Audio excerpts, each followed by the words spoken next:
E vamos chamar, então, nosso convidado do dia hoje. A gente vai receber o senador Alessandro Vieira. Senador, bom dia. Bom dia, prazer estar falando com vocês. Bom dia, Senador, senador. obrigada por estar aqui com a gente no Matinal. Eu já começo com um assunto que é o assunto quente de ontem à noite. O governo teve uma derrota importante lá na Câmara, né? MP que perdeu a validade, impôs aí uma derrota importante, deixou de garantir 17 bilhões de reais em receita extra para o ano que vem para o governo.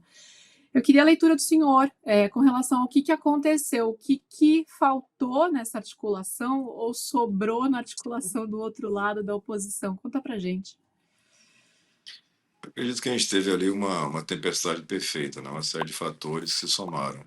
Você teve vingança pela PEC da blindagem, você teve a atuação de lobbies que são muito poderosos, né? Se juntaram num momento circunstancial, né?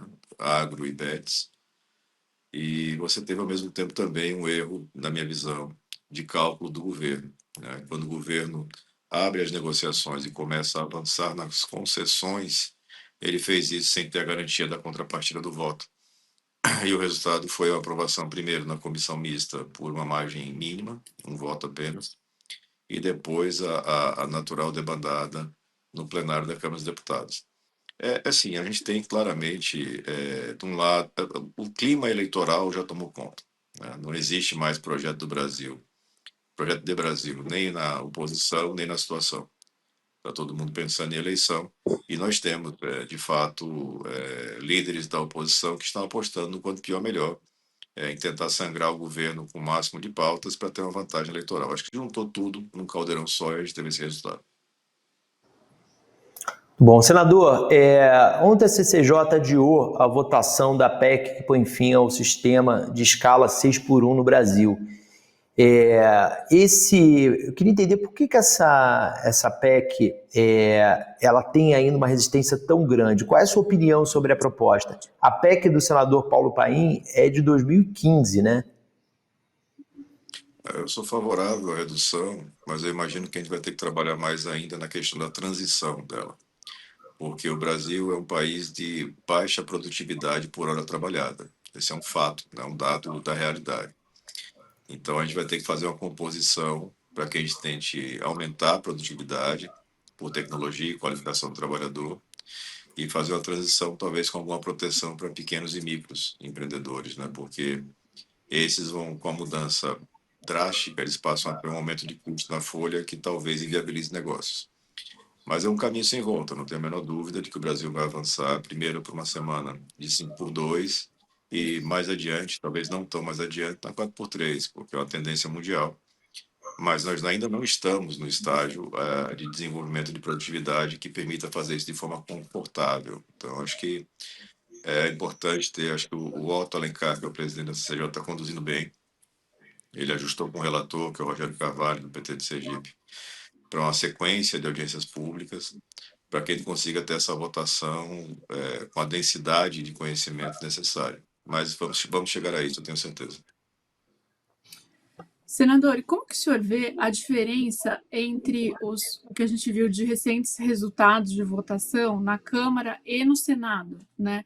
Eu acho que, claro, o que ficou mais explícito foi na questão da PEC da blindagem, né? Que o Senado foi lá e deu uma resposta muito firme depois da aprovação na Câmara, mas acho que para a sociedade também passou uma mensagem de que há uma diferença de posição entre as duas casas. Queria que o senhor analisasse um pouco isso para a gente aqui.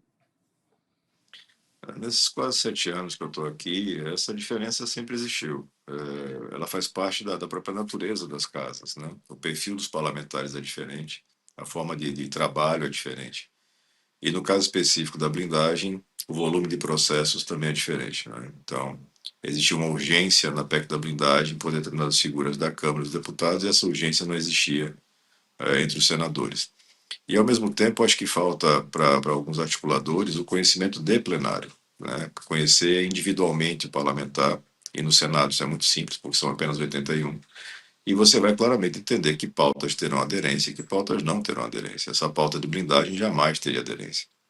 Não existia nenhuma possibilidade de aprovação em plenário de uma PEC dessa natureza no Senado. Enquanto na Câmara dos Deputados a gente percebeu que o formato é outro, né? Votações muito rápidas, pouco debate, muita gente ao mesmo tempo, interesses cruzados. Acho que dentro daquilo que é o desenho bicameral, isso é bom. O que falta é uma articulação maior de lideranças, e o Brasil vive um deserto de lideranças nacionais, lideranças que consigam conduzir as pautas mais relevantes. A gente tem tentado fazer isso no Senado, um grupo de senadores tem tentado fazer isso no Senado, e a gente está conseguindo avançar em algumas pautas com consenso. A própria PEC da blindagem foi assim, a gente conseguiu unanimidade. A gente tem avançado em pautas de endurecimento penal por unanimidade. O ECA digital, que foi aprovado nas duas casas, também conseguiu essa construção de quase unanimidade. Mas em outras pautas a gente não consegue isso, porque existem diferenças no entendimento e existem lobbies que atuam de forma muito intensa e que em determinados momentos conseguem sucesso em uma casa e não na outra.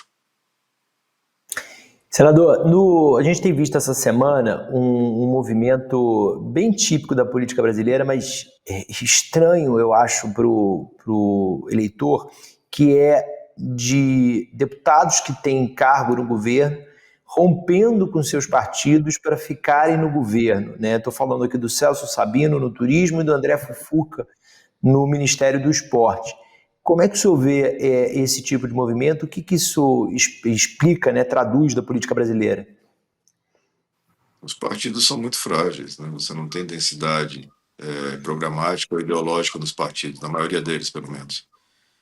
Mas você teve o movimento inverso também na votação de ontem. Você teve muito deputado que tem cargos no governo votando contra o governo.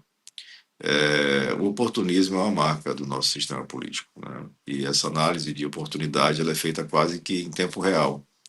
E o parlamentar vai fazendo suas apostas, né? Estou falando do parlamentar médio. Vai fazendo suas apostas, num dado momento, permanecer no governo.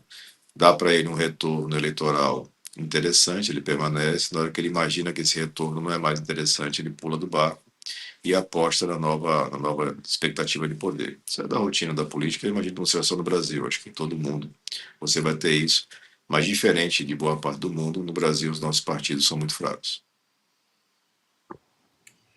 E, senador, tem uma outra pauta que agora chega ao Congresso, né? Na verdade, já estava no Congresso, mas agora a proposta que foi aprovada na Câmara vai para o Congresso, que é a isenção do imposto de renda para quem ganha até R$ 5.000. Queria que o senhor fizesse aí para a gente uma leitura, se o senhor concorda que as manifestações de rua ali que foram contrárias à PEC da blindagem tiveram um papel importante em fazer essa aprovação acontecer do jeito que ela aconteceu na Câmara, de a Câmara tentar passar uma imagem de que está, sim, preocupada com pautas ligadas ao dia a dia da população também, e também prever um pouco como que vai ser o futuro dessa discussão aí no Senado, na sua avaliação.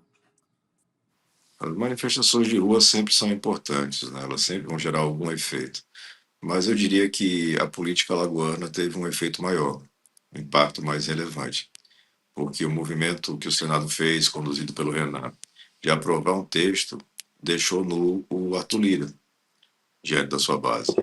Ficou claro que era possível fazer a aprovação do texto, não era um texto polêmico, e ele estava fazendo uso do tempo para ter vantagens, sei lá de que natureza, ele que deve explicar. E quando o Renan aprova o texto lá no Senado, ele aprovou com muita velocidade, passou a ter uma pressão em cima do Arthur, ele parte para fazer essa aprovação, somando a isso novamente rua movimentando e a necessidade de dar uma resposta ao dano de imagem causado pela PEC da blindagem. Então, acho que o Senado vai se debruçar sobre o tema 2, 3 semanas. Imagino que teremos uma aprovação, se não por unanimidade, muito perto disso, de um texto que terá apenas alterações redacionais. Não acredito em mudanças de mérito. Pouco antes do julgamento do Bolsonaro, o senhor se manifestou como favorável à abertura de um processo de impeachment contra o ministro Alexandre de Moraes. Queria saber se, passado o julgamento, o senhor mantém essa posição, se isso mudou de alguma maneira. Na verdade, eu apresentei o pedido de impeachment do ministro Alexandre em abril de 2019. Bolsonaro era presidente da República, estava muito longe de ser processado. Eu tenho a convicção de que abuso não se justifica, porque se numa democracia você aceita o abuso porque ele, naquela circunstância lhe favorece ou favorece seu grupo, você está tolerando que esse abuso, em algum momento, seja cometido contra todos. Eu vejo falhas graves no processo conduzido, nos processos conduzidos pelo ministro Alexandre. Eu acho que ele tem uma leitura do papel do magistrado que é incompatível com o que a nossa Constituição determina. Mas, ao mesmo tempo, a gente tem que reconhecer que crimes graves foram praticados e precisavam de punição. Essa punição, em alguma medida, está acontecendo, pendente de ajustes. Também, nesse sentido, eu apresentei no início do ano um projeto trabalhando em cima das penas e dos tipos penais que estão sendo aplicados, alinhado com aquilo que ministros como Fux, Barroso, Mendonça já falam há bastante tempo. Acho que tem um espaço, sim, para fazer ajustes ali, e acho, sim, que em algum momento o ministro Alexandre de Moraes vai pagar uma conta, vai ter um encontro de contas com a história, em razão da conduta que ele adota desde o início, praticamente, da sua gestão como ministro supremo. Senador, então, já que a gente também entrou um pouco nesse assunto, queria uma avaliação do senhor com relação a qual clima no Congresso hoje para se avançar com o que vem sendo chamado de um projeto de dosimetria, né? Que seria aí uma mudança nas penas que foram impostas aos envolvidos no 8 de janeiro, mas não só também, que abarcaria, por exemplo, o ex-presidente Jair Bolsonaro, e outros que foram considerados como lideranças nesse processo de tentativa e de golpe de Estado. Se há um clima para isso avançar ou não? Hoje não é uma pauta. No Senado, ao menos, não é uma pauta do dia a dia, não é um assunto do dia a dia.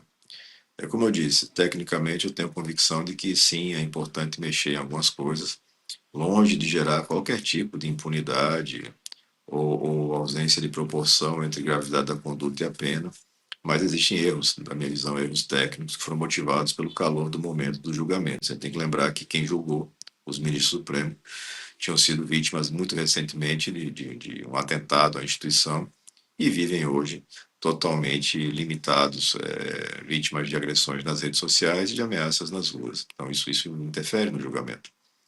Então acho que dá para fazer uma modulação naquilo, já apresentei minha visão técnica sobre isso, formulei um projeto e está lá protocolado.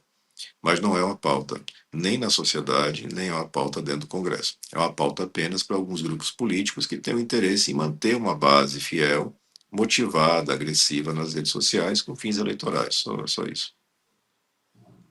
Senador, obrigada mais uma vez por estar aqui com a gente hoje no Amado Mundo, no Matinal. A gente agradece muito.